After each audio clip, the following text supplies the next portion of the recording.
लग्न बस्ता काढायचा तर मग लग्न बस्त्याचे माहेर घर असलेल्या रवींद्र वस्त्र निकेतन मध्येच पश्चिम महाराष्ट्रातील सर्वात मोठे 2 एकरात विस्तारलेले भव्य वस्त्र दालन, असंख्य व्हरायटी, भरघोस डिस्काउंट म्हणजे रवींद्र वस्त्र निकेतन। नामवंत साड्यांचे होलसेल मार्केट म्हणजे रवींद्र वस्त्र निकेतन। नवरा नवरीची पहिली पसंती म्हणजेच रवींद्र वस्त्र निकेतन। नवरा नवरीसाठी स्वतंत्र विभाग, नामवंत साड्यांवर सेल, आहेरासाठी शेकडो व्हरायटी। तर मग वाट कसली बघताय, चला खरेदीला।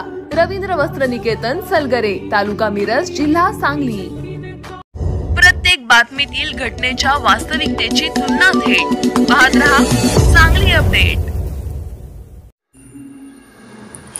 कृष्णा नदीकाठच्या लोकांनी काळजी करू नये, मात्र सतर्कता बाळगावी। आमदार इद्रिस नायकवडी आवश्यकतेनुसार नागरिक आणि पशुधनाचे स्थलांतर करणार। संभाव्य पूर परिस्थितीच्या पार्श्वभूमीवर मिरजेत कृष्णा नदीचा घाट परिसराची आमदार इद्रिस नायकवडी यांनी पाहणी केली आणि तेथील नागरिकांशी संवाद साधला। नदीकाठच्या लोकांनी काळजी करू नये, मात्र सतर्कता बाळगावी असे आवाहन करून आमदार इद्रिस नायकवडी पुढे म्हणाले, आवश्यकतेनुसार नागरिक आणि पशुधनाच्या स्थलांतरणाचे सर्व नियोजन तयार आहे।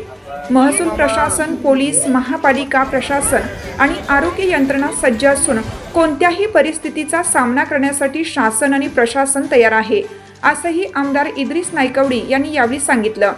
यावेळी तहसीलदार अपर्णा मोरे धुमाळ, उपायुक्त स्मृती पाटील, महात्मा गांधी पोलीस ठाण्याचे प्रभारी सहाय्यक पोलीस निरीक्षक संदीप शिंदे, राष्ट्रवादीचे मिरज विधानसभा क्षेत्र अध्यक्ष महादेवदादा दबडे, महिला जिल्हा अध्यक्ष राधिका हारगे, मिरज शहर अध्यक्ष ईश्वर जनवाडे, चंद्रकांत मैंगुरे, सुलेमान मुजावर, महिला मिरज शहर अध्यक्ष शीतल सोनवणे, निलजी बामणी, सरपंच विठ्ठल मलमे, सागर कोलप, इरफान पटेल, अमर इसापुरे आणि पदाधिकारी व नागरिक उपस्थित होते।